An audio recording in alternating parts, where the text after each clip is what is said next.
surrender if the government guarantees that he won't be harmed. Escobar, a ruthless killer, escaped from his own luxury prison when authorities tried to transfer him to another jail. With Peter Jennings. Good evening. Once again, the day's news is dominated by the struggle to win a war against the drug cartels in Colombia and to shape a presidential drug policy which will prove effective for the United States.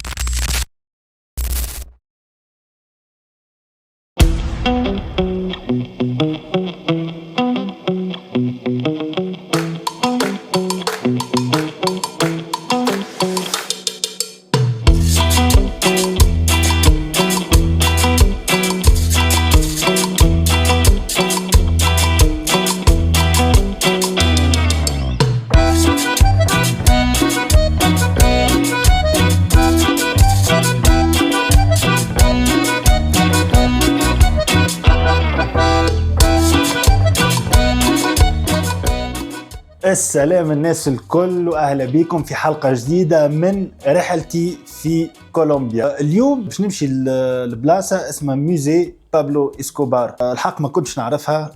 انا مشيت لباريو بابلو إسكوبار لوين الحومه اللي بناها، ومشيت لكومونا تريسي. ما كانش بالي السيد كانوا عاملين يعني موزي كامل على ذمته، حاطين فيه الموزي هذا، حاطين فيه الاغراض الشخصيه نتاعو، كراه حاطين فيه حتى الجيت سكي. فما سين معروفه يسوق في الجيت سكي، حاطينها جيت سكي غاديك في الموزي. دونك حاطين فيه برشا حاجات. الحاجه الباهيه اللي قريب على الدار، 10 دقائق على الدار. دونك انا قلت فرصه نمشي له الموزي هذايا مادامني مازلت في ميدالين، على خاطر في الايامات الجايه باش نخرج شويه، باش نبعد شويه، باش نمشي شويه للجانجل نتاع كولومبيا، نمشي للكافيتيروس، البلايص تاع القهوه اللي فيهم يخدموا فيهم القهوه وفيهم البروسيس نتاع القهوه. دونك من الحاجات يعني اللي لازم تشوفها كي تجي لكولومبيا. دونك قلت نكمل هكا الحلقات نتاع إسكوبار، نكمل بالموزي هذايا اللي هو كما قلت حاجه باهيه بحذا الدار، ماهوش بعيد، ومن بعد يعني نتوجهوا للديستنيشن واحده اخرى. يلا بينا موزي بابلو إسكوبار. Vamos a Museo Pablo Escobar. شميسة الطقس، زيرو خرجت الطقس، شميسة سخون يعمل كيف، مش سخون برشا، مش كيما الايامات الاولى. Estoy grabando para YouTube. Dale. C'est de acá, de Colombia. Sí. Francés. Yo? No, Túnez. Túnez. ¿Conoce Túnez? Ojalá. ¿Ah? Ojalá. No jala. Ojalá. Ojalá. En إن شاء الله. algún momento.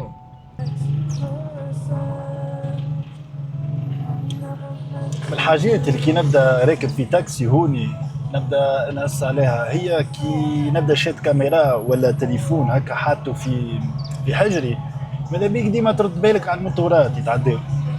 برشا موتورات يتعدى هكا في فو كما احنا واقفين، خبعت الكاميرا شويه خاطر ديجا نحكي انا. تبدا واقف في فو، مش ديما تصير عادي يعني يتعدى موتور يخطف لك الكاميرا ولا البورتابل ويتعدى بالموتور، فهمت؟ وهنا فما برشا موتورات، هنا موتورات شيء غريب حسيت.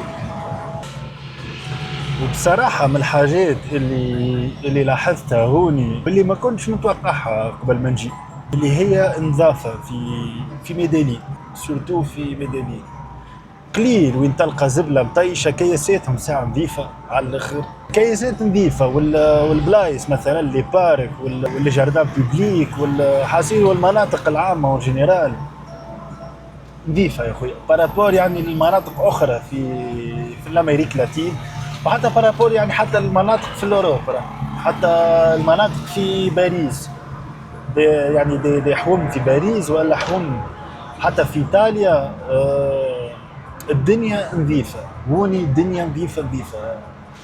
حتى الصباح بكري كي في الابارتمون نسمعهم ينظفوا، ديما ينظفوا الكياسات، النظافة عندهم حاجة لازمة. هذه من الحاجات اللي عجبتني يعني هوني، خاطر اي انسان باش يسمع كولومبيا مش في تجي المخ اللي هي يعني بلاد نظيفة، معاني عندهم حتى حد ما ينجم يتصورها. ما بصراحة هنا كي جيت بهت نظيفة، البلاد نظيفة. ابار بيان سور كيلكو البلايص مثلا السونتر هوني تسمى السنترو مسخ شويه، خاطر معبي برشا وفي برشا عباد يعني دي فوندور في الكياس وكل. اما سينو لا بلوبار ضيفه بالكدا. بو انا تو باش نشوف، ما عندي فكره لا على السوم لا على كيفاش باش تخلص، هاني باش نمشي نسال.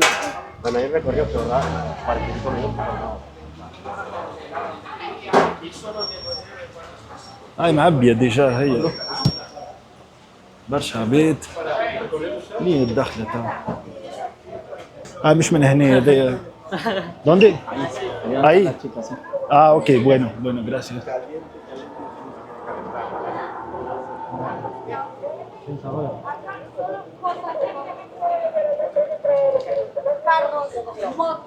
helicóptero, avioneta. ما بتحسوش ميزي برجولي، تحسوا دار كي ما تحسش فما، ما تحسش كي تتعدى قدامه ما فماش ميزي، ما عنده حتى هيئه نتاع ميزي، تحسها دار كي جاي حطوا فيها شويه بش. Esto no es. ¿Ah? 79. 79 هاي تلبس في المود. 7 اوكي موتشاس جراسياس جراسياس. بون يا جماعه قبل ما ندخل في البحث لونتري حاسيلو متعدي نلقى شوف ايش يبيعوا. بكويت قهوه فيهم تصويره نتاع بابلو اسكوبار. فرجوا كافيه دي الهاسيندا، هذا الكافيه من الهاسيندا، من البلاصه اللي كان يسكن فيها الفيرما الكبيره اللي كان بناها. القهوه من ابارامون من غادي خارجين. بون هذوما تصاوروا تراحش فما منه. والله الحاجات اللي نشوف فيهم هوني في الموزي خير من اللي شفتهم في الباريو في الحومه، في الحومه نتاعو يعني اللي بناها. فما هذوما كيسان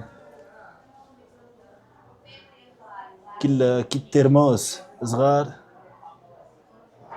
هذوما كيسان كل تصاوروا كالعاده. ملبابس فما دي برودوي مزيانين الحق. انا مانيش باش نشري اليوم، يزي ما شريت، كل ما نمشي يشريوني حاسيلو. جوج نحب نصور لكم شويه. هذوما دي بورتوكلي، كل حاجه فيها تصويرته. هذوما شنو بورتوكلي هذوما تثبت.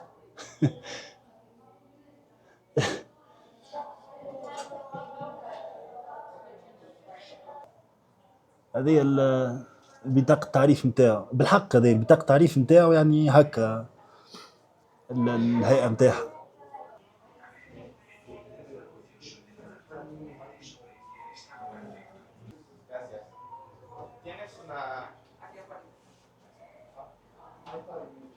يا جماعة أنا توا فما حاجة صارت لي بعد ما قصيت البي. مشيت صورت شويه، مشيت في البوتيك هوني باش ندخل الميزي. قالت لي حاسيلو خذيت التلكي ولكي نتاعها درا فاش تحكي مع صاحبتها، وبعد قالت لي استنى شويه. قلت لها عليه نستنى؟ قالت لي خاطر الميزي بالجروب يدخلوا له. قالت لي لازم تستنى شويه. فهمت شيء؟ قالت لي راهو فما خاطر جروب نتاع جيد ومعاه جروب يكملوا هما ومن بعد يدخلوا الجروب اللي بعده. اول مره نسمع بها. قالت لي استنى. قلت لها قداش؟ قالت لي 10 مينوت. ابارامون بالجروب يدخلوا الميزي هذا. مشيت قعدت هوني حاسيلو ماذا بيا نمشي نعمل قهوه. تغرمت بالقهوه هوني باللي يجي، تغرمت بحاجه اسمها قهوه. ما كنت نشرب انا القهوه، مش ما نشربش. اما ملي جيت هوني قهوه بعد قهوه في النهار نعمل 3 قهاوي حاسيلو. اش درا شكون يبيع القهوه؟ اي اون كي فندي كافيه اكي كافيه سيتي.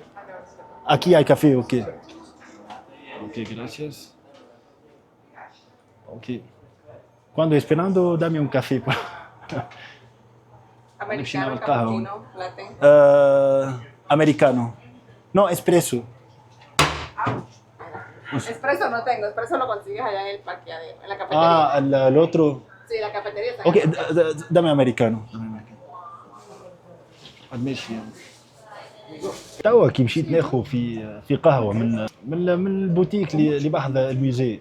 قالت لي، قلت لها قداش؟ قالت لي 10000 بيزوس. 10000 بيزوس كيما نقولوا احنا 8000 توانسه. معلم قلت لها غالية علاش 10000 وانا نعرفهم الاسوام هوني قهوة ما تفوتش يعني 4000 3000 بيزوس. قالت لي خاطر القهوة اللي هوني نسربيو فيها جاية من الهاسيندا من الفيرما نتاع بابلو اسكوبار بيدو، كانت عنده كافيتيرو غاديك كان هو يخدم في القهوة، الفيرما نتاعو كانت تخدم في القهوة. قالت لي حتى القهوة جاية من غادي، الله أعلم صحيح ولا ينجموا يحكيوا لي كان الحكاية وتطلع مش صحيحة يعني عادي. اما قالت لي راهو خاطر القهوه دو تري بون كاليتي، دونك انا باش ندوقوها القهوه اسكو كيما يحكيوا ولا باهيه. لا قهوه هايله قويه القهوه بالكدا، وحطيت لها ما حطيتليش برشا سكر. اما حصيلو باش نروح من هوني باش نولي مدمن بتاع قهوه سا سي سور. شربت برشا قهوه. بون يا جماعه انا توا مع الجيد مع التور جايد باش يدخلنا. قالت لنا توا البلاصه باش ندخلوا لها سي ان بنكر كان يخبي فيه الفلوس نتاعو هو بابلو اسكوبار. والبنكر هذايا فما كابتور سونور مخلينه توا. المود باس نتاع السونور هذايا الكابتور سونور الباترون من وقته هو يعني من اللي كان يدخل له هو. وتوا انا كي دخلنا قلنا الباترون يا اخي تحل حسيت الباترون يلا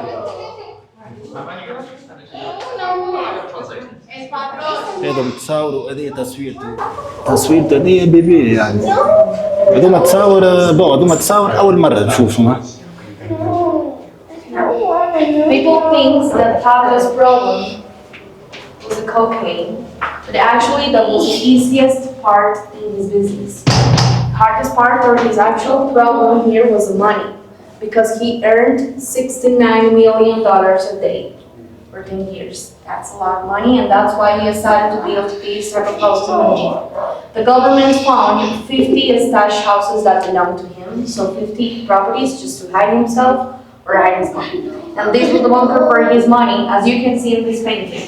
He only saved here 150 bills and also gold bars.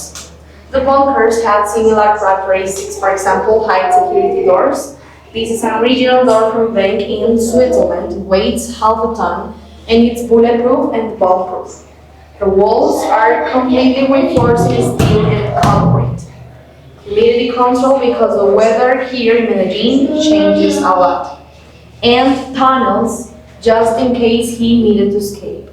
That one was closed by the police and the government when they confiscated his house, but back then, it used to connect with another 3 properties 250 meters from here, and that tunnel was also the entrance to another bunker where Pablo was hiding himself for 2 weeks in this property. So if you guys want to go in and record a video, be my guest. You want to go take a picture with me? Or do it all, you're the right size. خلنا نحكوا من التانل يا جماعه. When you're ready, we'll continue, guys. قالت لنا هذه البلاصه كان يهرب منها في البنكر هذه يعني كما نقولوا نحن باسوار. So what he did there I didn't catch. So there's another escape from there. اوكي يعني تهبط وفما escape واحدة أخرى هذه كان عاملها باش يهرب منها. دابا نكمل شوية نصور التصاور اللي هوني.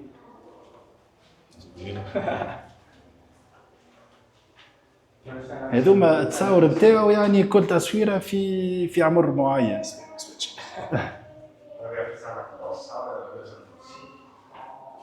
أوزر التصوير هذيا صغير بالكدا يعني. هذيا البياسة الثانية في البنكر. شنو هذوما فلوس مطيشين هوني. Camila Gaviria, Pablo's mother, she was a teacher and she died in 2006 because of diabetes. Pablo Escobar, Pablo's father, is a farmer and he died in 2001 because of a heart attack. Now, these are the siblings, but first, you have to know that the family was divided into parts. People who supported Pablo and people who didn't. People who supported him, his mother, his brother, Roberto, the only one of the family who wasn't involved in Pablo's business because he was a real account of Medellin's cartel. When he was in jail in 1993, He received a letter bomb that exploded his face and left him partially blind and deaf. But he is still alive. He's living 8 minutes from here. In prison still? Not anymore. Oh. Now, Gloria Inés supported Pablo as well, and she was she was his favorite sister, so she's the richest one. She lives in one of the best neighbors in Medellin, 45 minutes from here. Argemiro, Alba Marina, and Luz Maria, they never get involved in his business. They are living here in Medellin. She lives in Sabaneta neighborhood, 25 minutes from here. She lives in Envigado neighborhood, 15 minutes from here. But Argemiro, he's the only one in the family who doesn't live in Medellin anymore because they look alike. So people used to mistake him. That's why he lives 3 hours from here in Guatapé, far enough. And Luis Fernando was the youngest of the family, but he was the first who passed away. He died in 1977 when he was only 19 years old in a car accident. Now let's talk about Nicolas. Nicolas is Pablo's nephew, Roberto's son, and he owns this museum. He's my boss. He used to live in Switzerland because that country was a tax haven, so there he managed 45 bank accounts with Pablo's money, $36 billion. He decided to come back to Medellin in 1994, 1 year after Pablo's death. And with a big part of that money, he paid the negotiation, like a peace agreement to Pablo's enemies, the police, the government, and the Cali cartel. So he paid them in exchange of security and protection for his family, and that's why all of them are still alive, and they have a normal life in Medellin because of him. And with the rest of the money, he created this museum 6 years ago. Because when Pablo died, the government decided to confiscate everything that belonged to him, but then they put that stuff on sale and Nicolas just started to buy them back to create this museum. And that's why this is the only official museum of Pablo Escobar, because he has like a connection with the government. Do you have any question about his family? Okay, so were taken from Pablo Escobar's 3 most important properties. This one was taken from the Monaco building. One was taken from the Hacienda Nápoles, it was his biggest property. And that one was taken from La Manuela farm in Guatapé. Pablo used these safes to hide the documents that involved politicians in the cocaine business just in case he needed to blackmail them, okay? So if you guys want to, you can take pictures here and then we'll move on. Take your time, okay? يا معلم كما كنت تحكي لنا هذوما السيفس اللي كان يستعمل فيهم السيف بالرسمي كان حط فيهم قال دي دوكيمون يعني يشدهم على دي بوليتيسيان ودي عباد في الجوفرنمون ويحط فيهم الفلوس كان مخبي فيهم دي 3 سيف هذوما. Now these items were taken from Pablo Escobar's biggest property. His biggest property was the Hacienda Nápoles, and the size of that place was 15,000 acres. He had 2,000 animals there, and actually that was the biggest zoo in Latin America. He also had dinosaurs in real sites, like the statues for his kids, and 3 gas stations. Why not? Two on the ranch just for him, and this one outside on the highway for the people who pass him by. They could use the gas station for free. And he also hired a flight simulator in order to make training to the new pilots in Medellin's cartel. Because if you wanted to be a pilot in Medellin's cartel, you had to fly with some dangerous conditions, like fly in a low height, سيد عنده كيوسك نتاعو. the jungle at night, no lights, no GPS, no internet, so it was dangerous, and that's the motivation for them was the money. $8,000 or $10,000 per trip, and they made 3 or 4 trips a day and 5 or 6 days a week. Back then, so it was even more. So in the upper part, 2 racing cars that were part of Pablo as a way to justify his money. And like laundering his money was a race. So he bought the Renault 4 in 1977 to learn how to drive those type of cars. And then he bought the Cinca 1000. And with that one, Pablo won معروفة الكهرباء the دي. competition in 1978, but with money for sure, because he paid to win. The bike, it's a Yamaha Calimari 175. الكهرباء كان كان يتسابق بها كرهبة متاع كورس. بون هي قديمة من وقته هو يعني من الثمانينات. هذاك موتور زاد متاعو، وهذوما كراهبوا الاخرين. ها باش نوريكم. هذه الكرهبة ما فيهاش دي تراس متاع كرتوش. فما في المرسيدس هوني بالتالي ما تظهرش. هذه فما هذه نظيفة ما فيها شيء. اما تفرجوا في هذه مدمر الكرهبة هذه. اغزروا البلايص تاع الكرتوش من القدام ديجا فما من تالي برشا. اما باش نصور لكم على جنب منها. فرج حاسيلو خارجه من سين متاع حرب. اللي في وسطها هذيا ما نجمش. اللي كان في وسطها في الكرتوش ما نصوروش قاعد حي يعني. ما نعرفش كان هو. كرهبة واحدة أخرى هذيا متاع سباق. بو هذوما الكراهب هذوما تصاور يعني هو في وسطهم.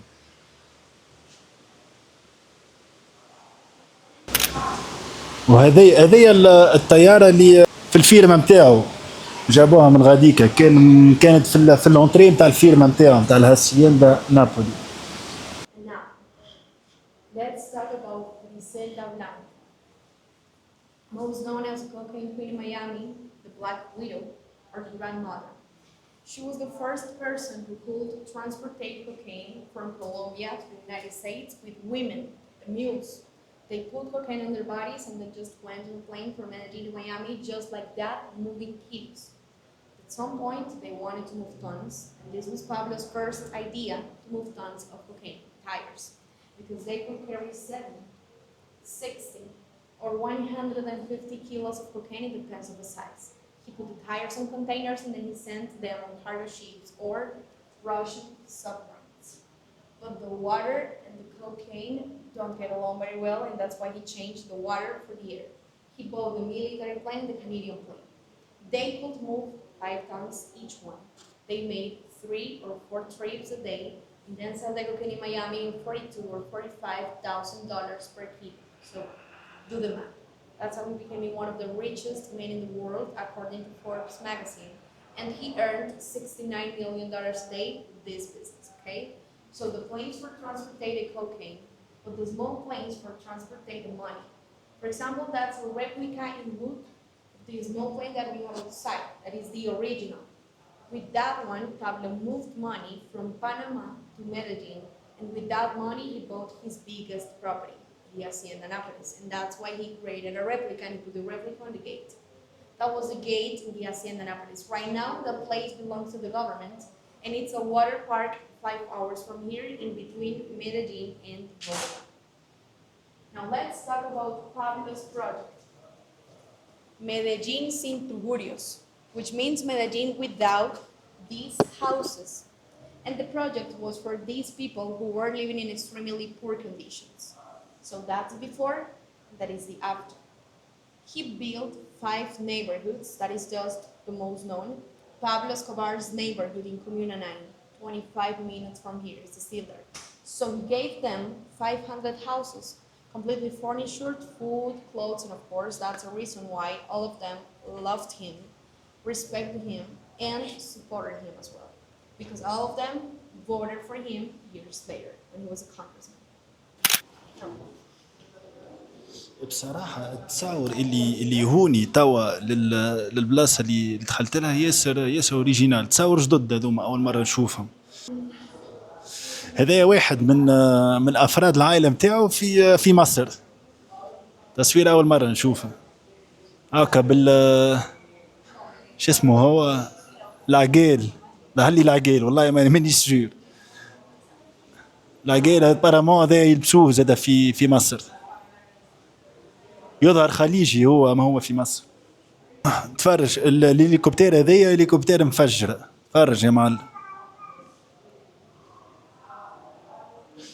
تبعته مش هو كان راكب فيها، ما كانت تبعته وقنبلوها ولا ضربوها بحكايه من البعيد ولا الله اعلم كيفاش. هكا جابوها لهوني ومكسبوزينها.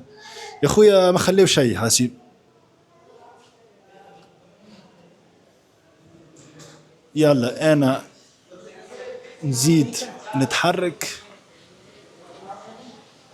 وين مشاو الجماعة؟ الحاجة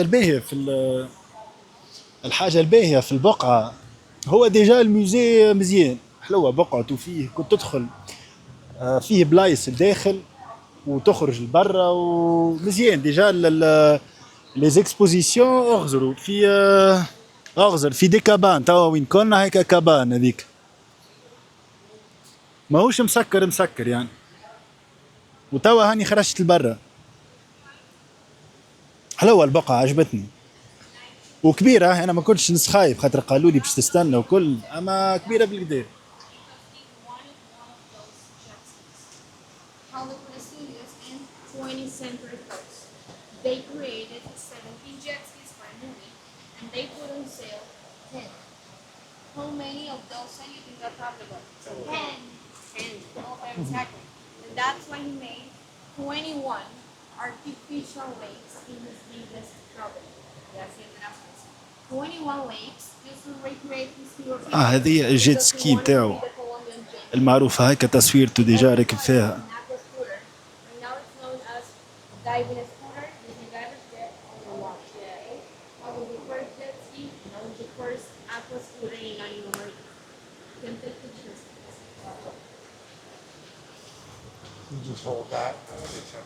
هذه الجيت سكي نتاعو ديجا نعرفها أنا. التصوير هذيك اللي راكب عليها معروفة جيت سكي، حتى في السيري ناركوز حاطينها يسوقوا فيها.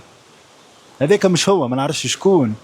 وهذه جيت سكي هاو جايبينها هوني، تحسها والله تحسها جديده، ما تعطيهاش عمرها 40 سنه هذيا ولا قديه. اما سينو ابار الموزي البقعه مزيانه. البقعه يعني تاع الموزي يعني كيفاش عاملينها ولا الديكوراسيون مزيانه على الاخر، عجبتني. يا جماعه انا توا قعدت جيت بحذايا الجيد. Say hello. Hi. Yeah, you're going to be on the video. Okay. Yeah, explaining. Hi. جيت تعبت يا اخويا، قاعدة تلوش قاعدة تفسرنا وتعبت. You're tired of the work like at the end of the day or At what the do you end of think? I'm just like in the middle. Oh no, I'm actually going No. at 5. At 5? Yeah, Okay, so I'm you're lucky. a little tired. Yeah, a little bit. yeah. تعبت جيت بحذايا تعبت مسكينة. قالت لي